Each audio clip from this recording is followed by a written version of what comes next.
What up, this is Rama Screen covering movies, TV, and entertainment, and here's my review of Netflix's new movie, Seoul Vibe. Hey, before you watch my review, please subscribe to my channel, press that like button, and ring that bell so you can get notified whenever I post new videos. Let's rock this. Wow, this movie is out of this world. Seoul Vibe is wacky, absurd, at times nonsensical. It's kinda like if Fast and Furious franchise had a retro 80s flavor to it. This is an action spy comedy with a side of gangster that's also comical, cartoony, and eccentric. You really need to be in a silly state of mind to enjoy this one. The casts are fantastic. I recognize the star, Ju-hyun, I hope I pronounced that correctly, from his previous Netflix gigs, #Alive and Hellbound. He seems to have become the most in-demand actor from that peninsula, which I get it. The guy has a naturally cool swagger, as you'll notice from his performance here in Seoul Vibe.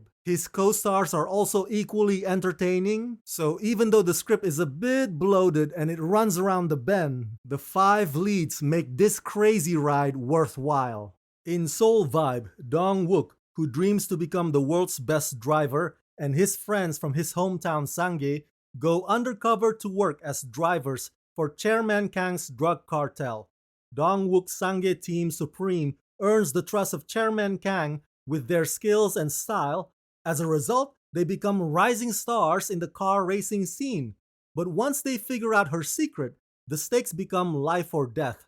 What will happen to the Supreme Team? Okay, much of the humor here needs to be perceived from an 80s lens. Not that you have to have literally grew up in the 80s to crack up at it, but if you don't understand how tough and how time-consuming it was to make multiple copies of cassette tapes, then yeah, the jokes in Seoul Vibe will most likely fly over your head. But man, this movie has such a vibrant, snappy, and electric way of capturing that era, which obviously is heavily influenced by American 80s pop culture. Hell, the characters themselves keep talking about someday moving to California, as if it's the promised land of milk and honey. Okay, we gotta talk a bit about the car chases and the high-speed racing sequences. There are several, and again, keep in mind that this story is set in the 80s, which in itself is very amusing, because they keep mentioning the '88 Summer Olympics, but that event serves nothing more than an accessory in the background. Anyway, all of the cars featured in this movie are old school, man. So what looks just okay to us